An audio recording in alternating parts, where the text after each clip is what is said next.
Hola Ampi, ¿cómo estamos? ¿Qué haces, Juan? ¿Y cómo va? Bien, muy bien. ¿Cómo estuvo tu fin de semana? Te vi que estuviste más laboriosa que de costumbre, estuviste participando en una entrevista en el juego en que andamos. Sí, sí, con mi voz de Cacho Castaña de sábado a la mañana estuve tratando de aportar un poco lo que hablamos de Colombia, igual, ahondar en ese tema. Estuvimos Bien, viendo ese tema. bien, me parece muy bien. Bueno, te hicimos trabajar por el doble este fin de semana, entonces trabajaste el sábado con la entrevista de temprano y el domingo preparando la columna de hoy. Sí, sí, exacto.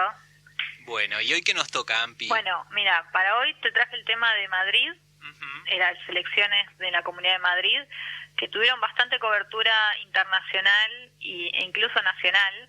Ajá, Se exageró un poco lo que fueron las consecuencias, pero hay que admitir que movieron el tablero de la política nacional española, así que está bueno ver qué pasó ahí. ajá, Bueno, empecemos por el principio. Ganó la derecha en la comunidad española, representada por el Partido Popular, ujú, el PP. El PP tiene en su interior tiene distintas tendencias, ¿no? Isabel Díaz Ayuso era la presidenta actual, ajá, fue reelecta. No es novedoso que haya ganado la derecha en Madrid porque hace 26 años que gobierna el PP, así sí, que se hizo. El tema es el caudal de votos que logró aumentar. La verdad que hizo una muy buena elección. Díaz Ayuso pasó, o sea, el PP pasó de tener, de los 136 escaños que componen el Parlamento de Madrid, el partido pasó a tener 65 y en el 2019 había logrado 30, o sea que duplicó el bueno, caudal de votos. bien, El otro, el gran perdedor en esta elección fue el Partido Ciudadanos. Esta ajá, elección en realidad son anticipadas, ¿no?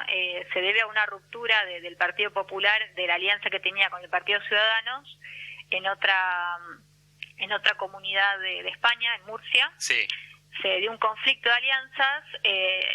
Isabel Díaz Ayuso anticipó la jugada y pensó que esto se podía repetir en la Comunidad de Madrid, entonces anticipó las elecciones, ¿no? Disolvió el Parlamento, recordemos que España tiene un sistema parlamentario, y adelantó las elecciones. Ciudadanos salió herido es poco, casi muerto de estas elecciones. ¿Por qué? Porque de pasar a tener el 20% de los votos sí, en 2019 pasó a estar directamente a no tener ninguna banca con el resultado de las elecciones del martes pasado. uf, Así que la jugada le salió bastante mal y fue bastante favorable para Díaz Ayuso. Díaz Ayuso aparte radicaliza su discurso, ¿no? ajá. Se corre un poco a la derecha. No sé si estás al tanto del partido Vox, que es de ultraderecha. Vox sí, lo he escuchado nombrar también porque tiene que ver con estas nuevas derechas globales que también trabajan más con la comunicación, con las redes sociales y buscan por ahí permear más a los jóvenes. Sí, Vox es un partido posfascista que está muy enfocado en lo que es el tema de migración, ¿no? Es antimigrante, nacionalista, Sí, medio similar a lo que es el trumpismo en Estados Unidos. Vox tenía un caudal interesante de votos, digamos, en Madrid. ajá, Si bien no logró aumentar la cantidad de bancas, solamente sumó una, se consolida como un partido ya persistente. claro, Entonces, lo que pasa es que el Partido Popular absorbe los votos de Ciudadanos que quedan sin bancas, su ex aliado, sí, y al mismo tiempo le saca votos también al PSOE, que es el gobierno central, que es el partido que lidera el gobierno central de España, del sanchismo, ¿no? De Pedro Sánchez, socialista. ujú, Entonces, logra absorber Ciudadanos y saca votos al PSOE. Vox se mantiene con casi la misma cantidad de votos y Podemos aumenta la cantidad de votos, ¿no? Unidas Podemos, a pesar de que se ve como un fracaso de Pablo Iglesias. sí, Esto es otro tema, otro punto interesante de por qué estas elecciones son importantes, ¿no? Pablo Iglesias, recordemos que está en alianza, ¿no? Con el Unidas Podemos con el gobierno del PSOE a nivel nacional. sí, Renuncia a su banca, o sea, a su cargo de vicepresidente para presentarse como candidato en Madrid. Hace una apuesta bastante jugada, bastante fuerte, sí, muy basada como una apuesta bastante personalista, y le sale mal.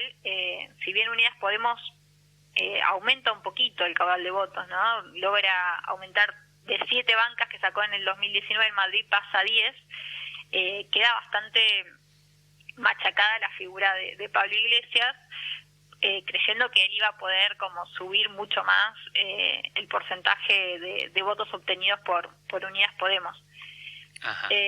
Esto hace que él finalmente renuncie al partido. En realidad, si bien sorprendió un poco en Argentina el anuncio de su salida de la política partidaria, en España ya se veía viendo esta situación donde se veía previsible que Podemos necesitaba una renovación de los liderazgos.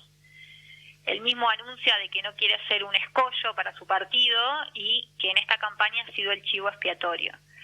En este sentido le doy la derecha, o sea, Pablo Iglesias es muy vapuleado en España, incluso lo llaman el coletas, por su peinado de colita. Ella casi un bullying el que le hacen, incluso en esta campaña recibió amenazas de muerte. Mirá. Y fue... ¿Sí? No, me sorprendí, no sabía ese dato de que lo habían amenazado. Sí, le mandaron una carta con 3 balas de plomo. Fuerte. Incluso cuando él durante la campaña,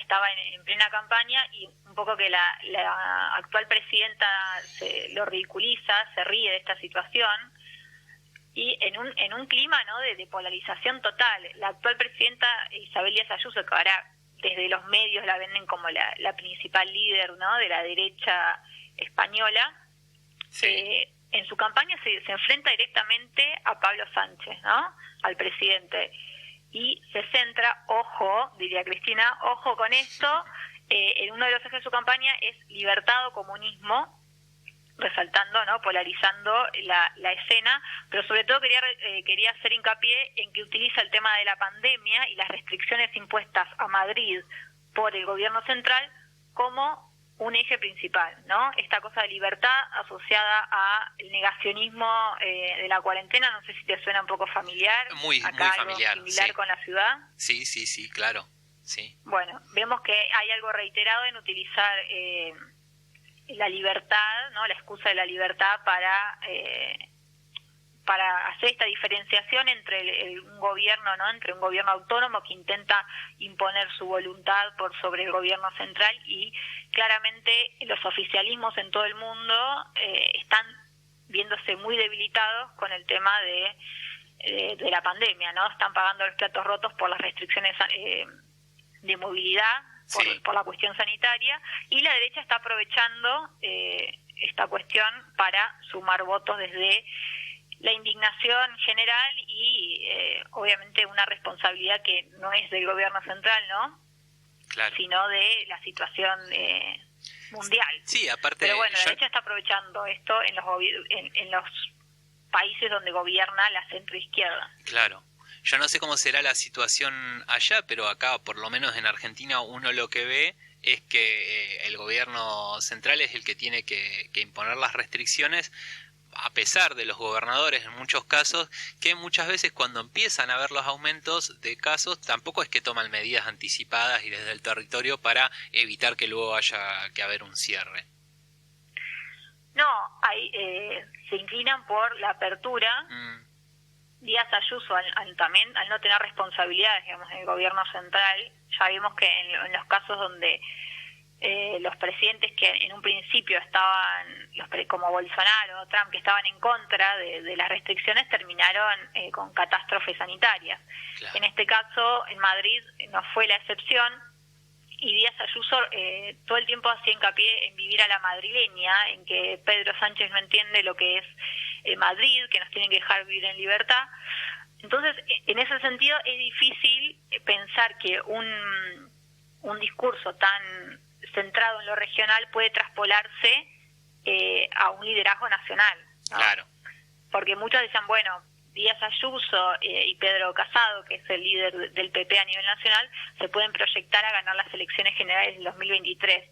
Y primero que falta mucho tiempo, hay que ver qué sucede. Cual.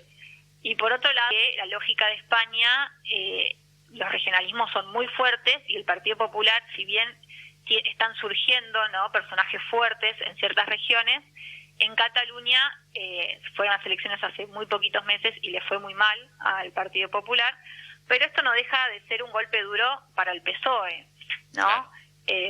Que también tiene un gobierno débil, ¿no? A nivel nacional, y la salida de Pablo Iglesias también es Lo debilita. un golpe sobre la izquierda española.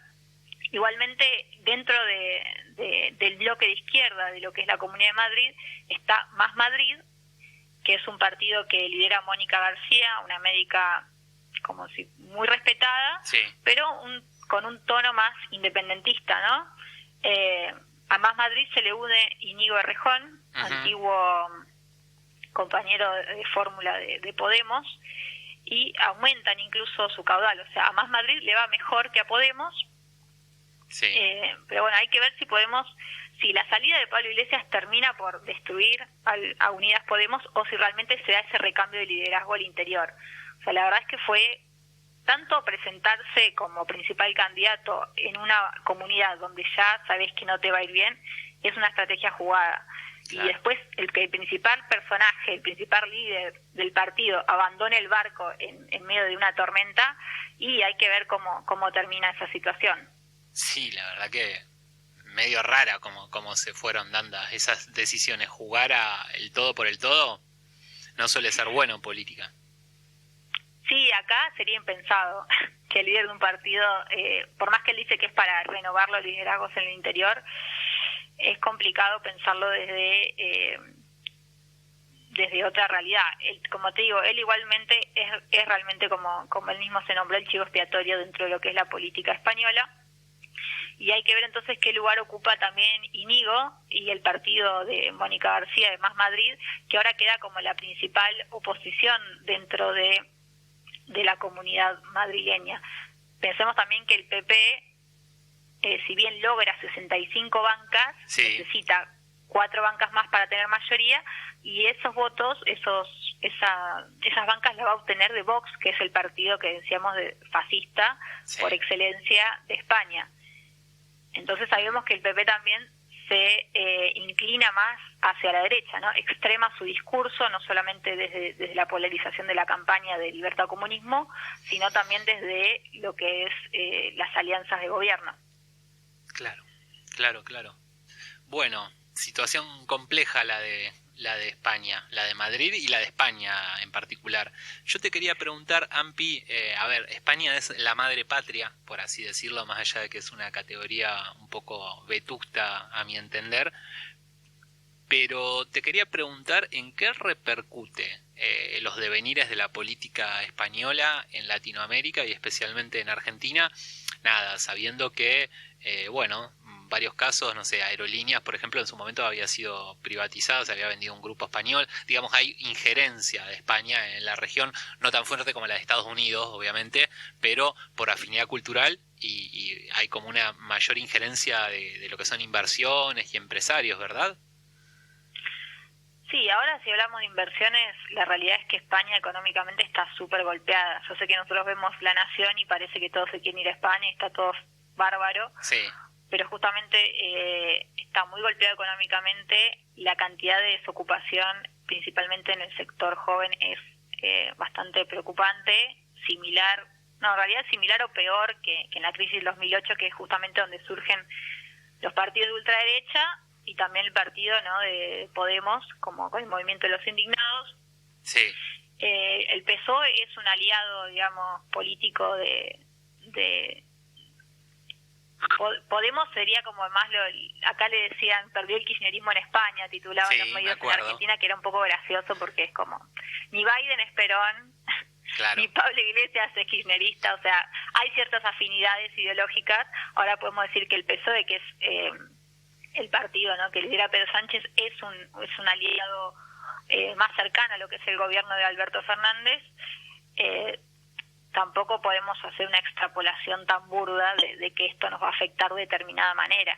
Sí está bueno que haya un gobierno de izquierda, sería decirlo demasiado, ¿no? Claro. De centro izquierda, que esté en ese entorno, y que justamente el avance de la derecha más rancia de España es preocupante en un país donde los delitos del franquismo todavía, el franquismo está muy presente en lo que es la política española, representado ahora por el partido Vox, que si bien es una lavada de cara, el discurso es muy fascista y representa lo peor de la política española. Claro, algo parecido a lo que fue el frente de Gómez Centurión acá, que se mostraba como lo nuevo, como una casta que venía a destronar a los políticos, etcétera, pero bueno, tenía una reivindicación de lo peor del terrorismo de Estado de la última dictadura militar.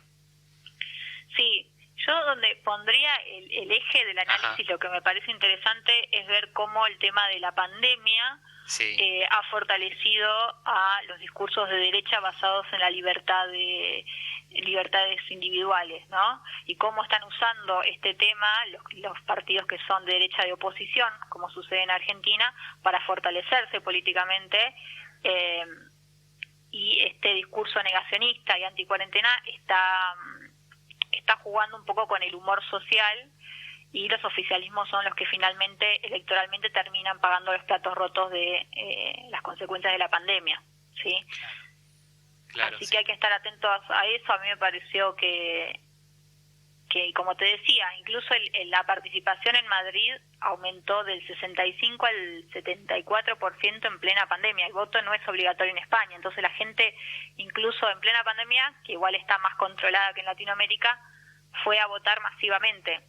Claro. Un poco como esto se llevó como a un plebiscito nacional, ¿no? Lo que pasó en Madrid fue más una respuesta en contra del gobierno central que a favor de Isabel Díaz Ayuso. Claro. Pero la jugada le salió bien al Partido Popular y el PSOE quedó debilitado. Hay que ver, falta todavía un largo recorrido para las generales, pero como en todo parlamentarismo, las elecciones se pueden adelantar. Claro. Así que hay que ver cómo mantiene el poder el PSOE y cómo se rearma, ¿no? Unidas Podemos dentro de lo que es el espectro de izquierda. Bien, bien. Bueno, estaremos atentos a ver qué pasa en la madre patria. Sí, y agrego última cosa, hay que estar atentos, este sábado y domingo son las elecciones en Chile. Se votan los integrantes de la Comisión Constituyente para la reforma y gobernadores regionales, alcaldes y concejales. Así que seguramente la semana que viene vamos a estar hablando de los resultados de esas elecciones. Perfecto. Esto, los congresales, dijiste, para convencionales, constituyentes. Sí. No recuerdo el término. Te iba a preguntar cómo se eligen, si es por partido o cómo es.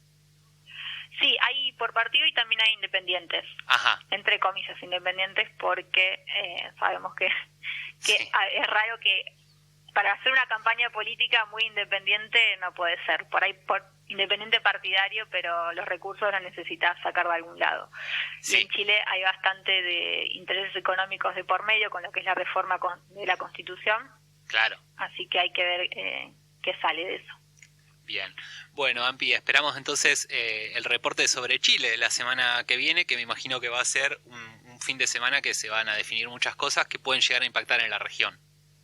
Tal cual, hay que ver qué pasa entonces. Buenísimo. Bueno, Ampi, muchísimas gracias por esta columna de cada lunes, te mando un abrazo gigante. Un abrazo, chao, chao. Adiós.